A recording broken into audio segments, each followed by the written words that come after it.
Hello, welcome LexiWibers. We are so thrilled to have you with us for today's deep dive. It's great to be here. We are pulling a true classic out of the archives today, but we're looking at it with some really fresh eyes. This is all courtesy of a fantastic transcript that really focuses on the core themes of the tale. This week, we are dissecting the Musicians of Bremen. Indeed. And it's a story most people think they know, right? The basic narrative, 4 old animals escape their farms. Right, the highlights. But the source material we're working from, it frames the story so explicitly around these really profound concepts: friendship, teamwork, and the unexpected strength you find in collaboration. So you're not just reading a fairy tale. No, not at all. We're really analyzing a strategic blueprint for reinvention. That's a great way to put it. Our mission today is to unpack the narrative structure of this deceptively simple story. We want to extract some real hard-earned insights on what it means to define your own value, especially when the economic world has declared you obsolete. It's a study in resilience. Absolutely. How do 4 outcasts manage to turn their collective weaknesses, I'm talking age, slowness, diminished physical capacity, how do they turn that into a strategic, unified strength that defeats a common enemy? Well, this narrative, in its classic form, it's a masterclass in structural irony. I mean, it sets up this aspirational goal Bremen becoming musicians. Yeah, this grand artistic quest. Exactly, only to immediately pivot to a much more necessary reality, which is just survival in the woods. So we're going to be exploring that tension. The difference between the goal you think you want and the success you actually need. That's the core of it. Okay, so let's unpack this then. How did 4 animals facing the imminent end of their useful lives, how did they manage to write their own happy ending? And maybe more importantly, why did the process of building a team prove to be so much more important than the destination they had originally set? Well, I think the answer lies in recognizing that the initial ambition, that trip to Bremen, it was really just the vehicle for the critical mechanism, which was creating a community. So our story begins, like any good drama, with an immediate crisis. We're on a farm. And this farm, it's not some, pastoral idyll. No, it's a harsh utilitarian economic system. And right in the middle of it, we meet the donkey. And the source material establishes his history right away. He had worked hard his entire life. He was loyal, reliable. The very definition of productive utility. But the farm doesn't reward loyalty, does it? It rewards output. Cold, hard calculus. And the donkey's owner decided he was, quote, getting a bit old. And couldn't work as hard as he used to. I mean, it's just the bottom line. Once the energy input required exceeds the marginal output value, the asset is discarded. And the source uses the word awful to describe this rejection, which I think just beautifully captures the emotional impact of that. It does. It's not just economic displacement. It's a moral abandonment. It's a betrayal, really. It sets this entire tragic context for the journey. Right. And it demands a radical response.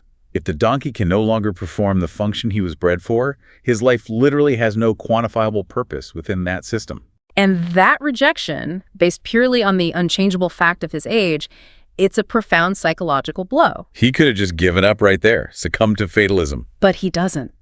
And that is the critical pivot point of the whole narrative. Instead of just accepting the termination of his utility, the donkey executes what the source calls a brilliant idea, a fantastic plan. He decides to abandon the farm entirely. And set off for the big city of Bremen. But critically, he doesn't just flee, he runs toward a new identity. Becoming a musician. Exactly. I find that choice, the choice of musician, to be absolutely foundational to the story's depth. I mean, farm work is pure necessity. It's functional, requires brute force, artistry, musicianship, especially in a city like Bremen. That's the cultural opposite of farm labor. It's non-essential, it's qualitative, it's valued for its beauty, not its output. Precisely. He's engaging in this profound act of self-determination. He is consciously trading a quantifiable, diminishing economic value for a qualitative, aspirational one. Bremen becomes this symbol. A symbol of cultural sophistication, of possibility, far, far removed from the cold utility of the farm. He is betting his remaining life on his ability to create a whole new value system for himself. But hold on. Let's pause on this idea of the brilliant plan.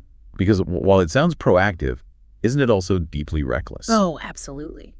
He has no discernible musical talent, no money, no connections.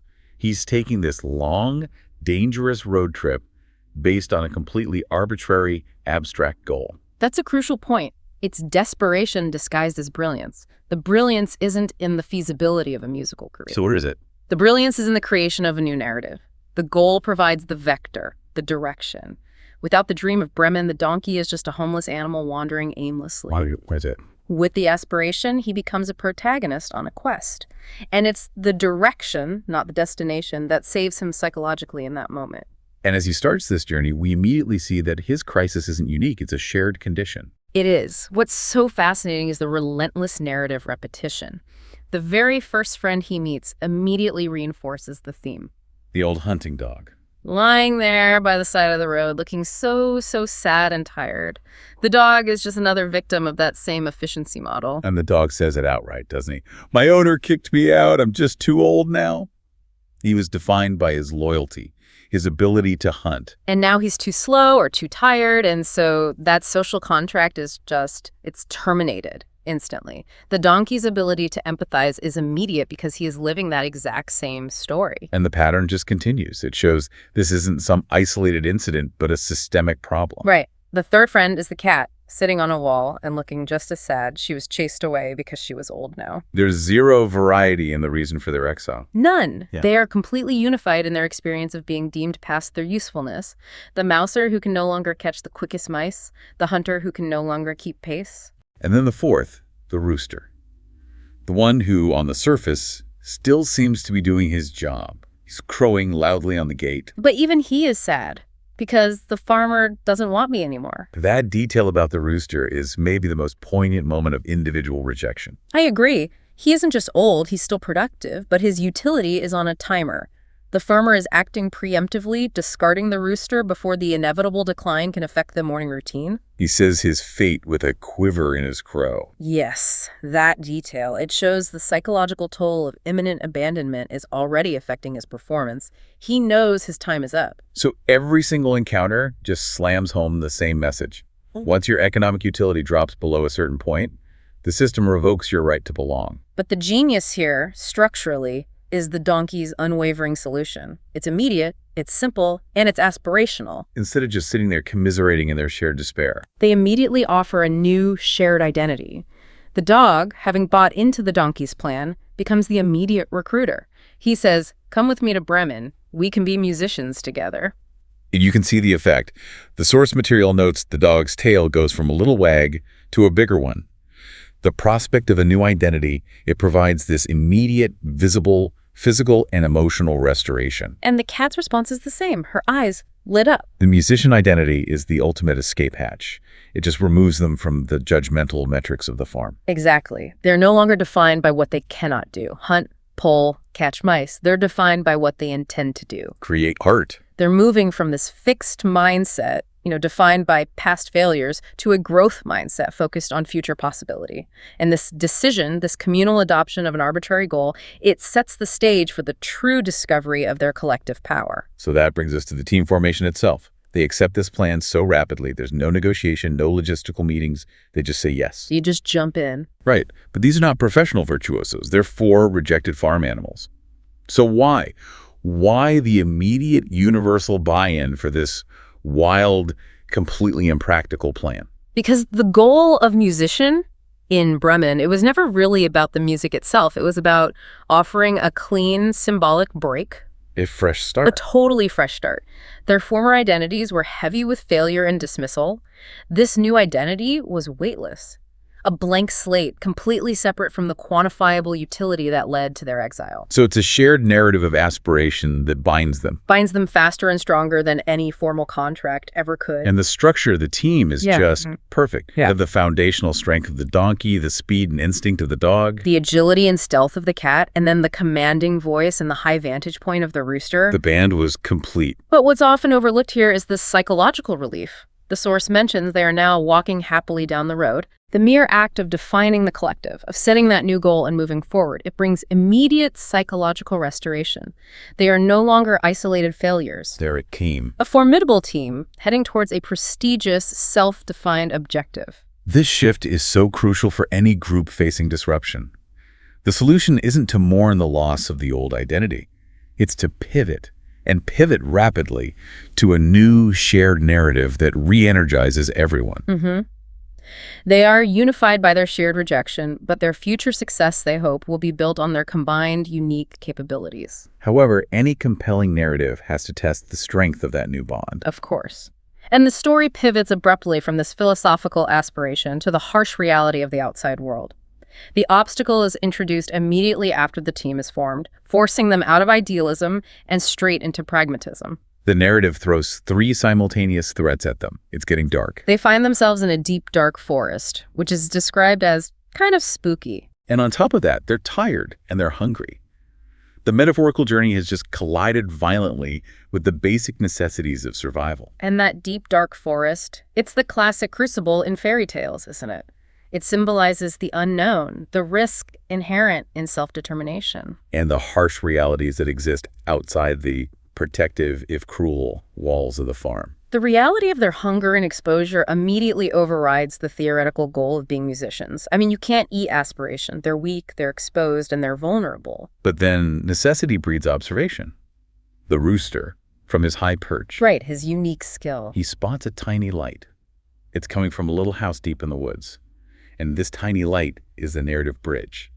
It connects their necessity shelter and food with a potential risk. The robbers. Exactly. Yeah. They're forced to engage with the world, and that engagement is about to completely redefine their purpose. That light is opportunity, but it's wearing a coat of danger. They are no longer walking toward Bremen. They are moving toward that light because they are hungry. So the theoretical identity of musicians is about to be violently replaced by the practical, immediate identity of tacticians and survivalists. And as they approach and peek inside that window, the stakes become immediate and visceral. The window scene is brilliant because it immediately focuses their motivation.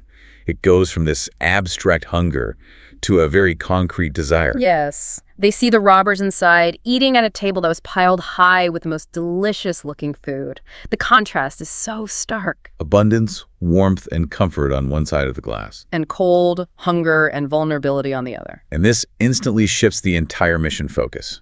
It is no longer about artistic fame in Bremen. No. Their tummies rumbled, and that's such a primal physical indicator that the mission has changed. They realize instantly, with this collective purpose, they had to get those robbers out of there. The abstract goal just gives way to the concrete, achievable goal of securing that meal and that shelter. And this is where the true power of their team dynamic is finally revealed. They don't resort to individual attempts. They don't try to sneak in one by one. No, they immediately start thinking like a unified tactical unit. They pivot from dreaming of harmonious music to plotting chaotic, coordinated action. And this tactical plan is where their collective weaknesses, their unique, loud, and large forms become these extraordinary strengths. The source describes the plan as really clever. And we should analyze the ingenuity of this, of using their disparate physical forms and their unique, loud voices as a coordinated psychological weapon. They're subverting every expectation of their individual species. Completely. The very sound they had hoped to use for beautiful music, they are now deploying for shock and awe. And the key is that formation. The stacking sequence. Which requires absolute, implicit trust that was forged very quickly on the road. So the donkey, the strongest and most stable, he provides the unshakable foundation. That requires immense patience and confidence from him. Then the dog climbs carefully onto the donkey's back. The dog, known for instinct and loyalty, is now required to rely completely on the steadiness of the donkey. This immediately tests that bond they created only hours before. Then the cat scrambles up and stands on the dog. Agility and balance are crucial here. The cat, used to solitary, stealthy movements, now has to stand exposed on this wobbly surface. And finally, the rooster flies right up to the very top and perches on the cat's head. The rooster provides the height, the ultimate visibility, and the commanding vocal component from the very apex of the structure. The source literally asks, can you even picture that? And it's a key question, because the physical improbability of it is exactly what makes the team's trust so profound. It is. They are literally relying on the balance and cooperation of the other 3 animals. Animals they would normally be antagonistic towards, dog and cat, for instance. This stacking shows profound, immediate coordination under extreme pressure. Strategically, they are maximizing 2 things. They're maximizing their vertical profile to create this grotesque, non-human silhouette at the window. And they're maximizing the chaotic combination of their natural sounds. They are no longer 4 individual failures. They are a multi-layered, terrifying mechanism. The execution of this anti-music, is the absolute peak of their collaborative effort. On the count of 3, they unleash pure, concentrated, weaponized chaos. Let's break down the sonic attack, because the individual components are designed for different psychological effects. Okay, so the donkey provides the biggest, loudest bray you've ever heard. Okay.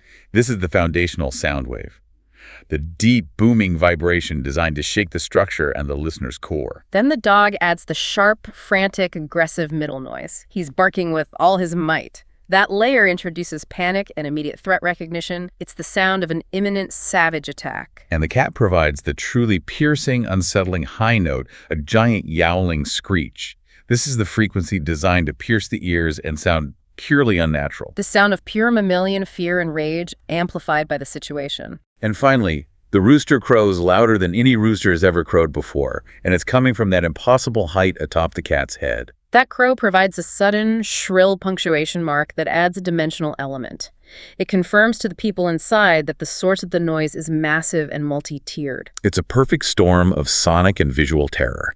It completely subverts the idea of music. It's pure auditory chaos, designed specifically to overwhelm, disorient, and terrify. They weaponize the very attributes, their loud old voices, that their owners had deemed irrelevant or disruptive. This moment, it just validates their entire collective capacity.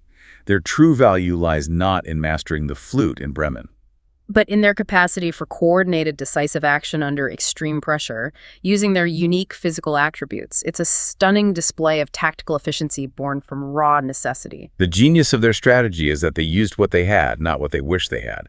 They stopped trying to achieve an abstract, elegant goal and started solving a brutal, immediate problem using their combined, messy reality. And that leads to the climax, the robber's reaction, which has to be instantaneous and absolute to validate the plan. Right.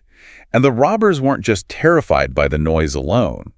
The source is very specific about the crucial elements that terrified them. The awful combined noise and the giant strange shadow at the window. The shadow is the masterstroke of illusion. If the robbers had only heard the commotion, they might have eventually figured out it was just animals. But the sheer volume of that sound, coupled with this massive, moving, multi-headed silhouette. This is stacked animals, yes. It convinced them they were facing something not of this world, something monstrous. Their cognitive process just failed instantly. They didn't analyze, they didn't assess the threat, they didn't negotiate. Their conclusion was simple. It's a monster. And that is the ultimate victory of synergy over brute force. The consequence is immediate and absolute. They were completely terrified, jumped up, and ran for their lives, screaming all the way into the dark woods. They didn't grab their gear, they didn't put up a fight. It was just immediate, desperate flight. If we connect this to the bigger picture, the robbers were defeated instantly because they were confronted by this synthesis of unknown primal fears, a shape and a sound that just defied categorization. That's a great point. The robbers were probably prepared for human threats, but not for a mythological entity created by 4 previously rejected animals. It teaches us a vital lesson in strategy. Which is? Change the context in which your opponent perceives you, and you can redefine the outcome entirely. They shifted the paradigm from a simple break-in to an existential horror film. 4 old, individually useless animals transformed into a terrifying, singular, unknown entity capable of instant psychological victory. And the narrative pauses here for a moment to explicitly drive home the lesson, to make sure the listener understands the thematic core. The source states it clearly. By all working together, our 4 friends managed to scare those robbers away for good. It's the thematic takeaway, validated by action. And it drives home that core insight. See, they were so much stronger as a team than they were by themselves. That's what teamwork is all about. Their collective identity, forged in mutual rejection, proved to be their greatest weapon. Their victory successfully redefined their value, not in terms of what they could produce, but in terms of what they could achieve together. Which in this case was survival, security, and shelter. And their immediate reward follows.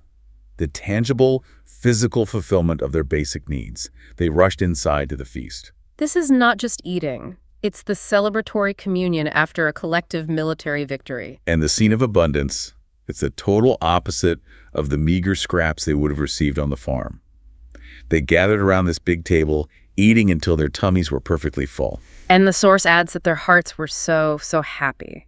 That happiness is profound because it's earned. They secured food, shelter, and safety entirely on their own terms. The physical fulfillment of their hunger is directly linked to the emotional fulfillment of self-determination. They didn't rely on the charity or the judgment of others. No, they used their combined resources to claim security.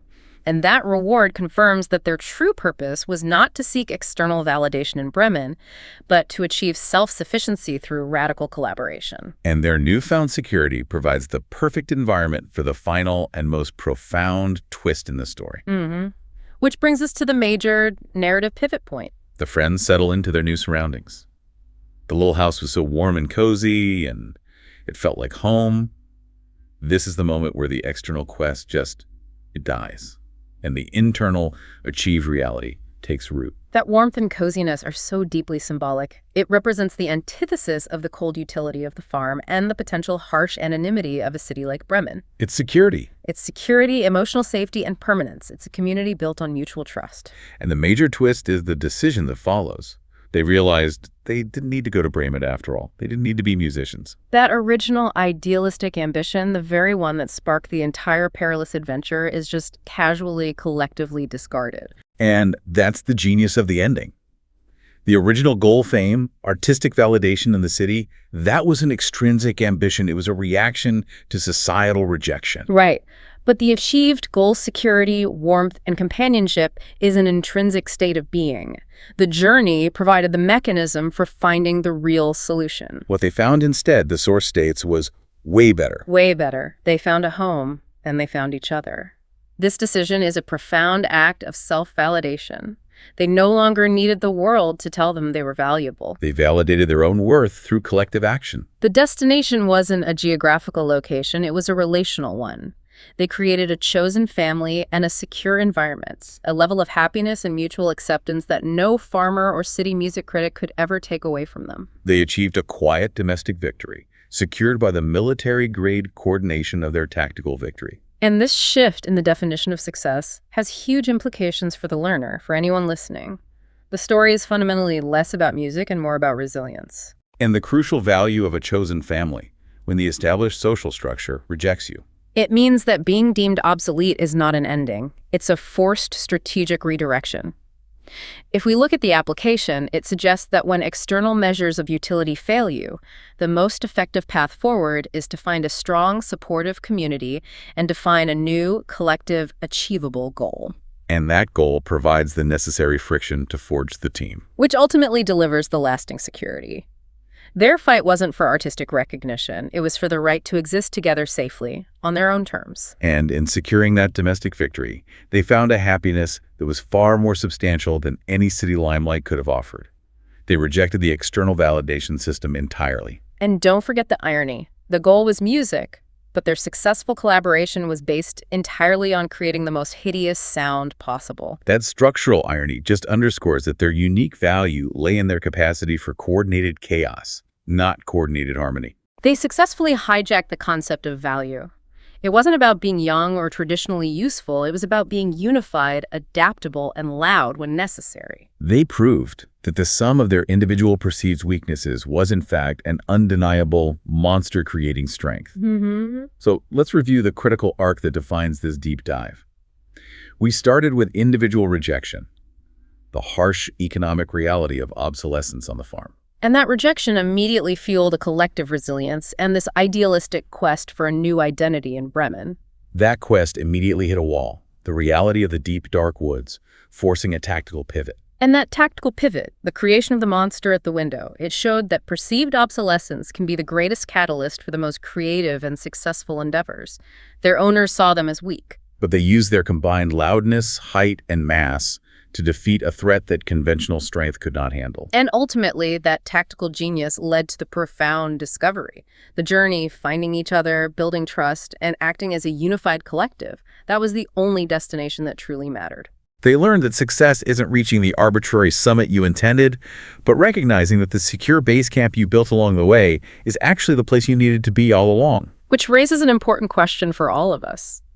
The Bremen story gives us permission to redefine success away from societal metrics. It shows that true fulfillment comes not from achieving the specific extrinsic goal you set out for, but from the intrinsic security and mutual support of the community you forged in the struggle. Exactly. The initial goal was fame in a noisy city. The final reward was a quiet, warm, and secure home in the woods, secured entirely by their own collective power. So consider for yourself, when you are seeking that major aspirational goal, how often does true, enduring satisfaction come not from reaching the destination, but from the unexpected community, the chosen family you build along the path of resistance? That's something to mull over. Always something to think about. Until next time.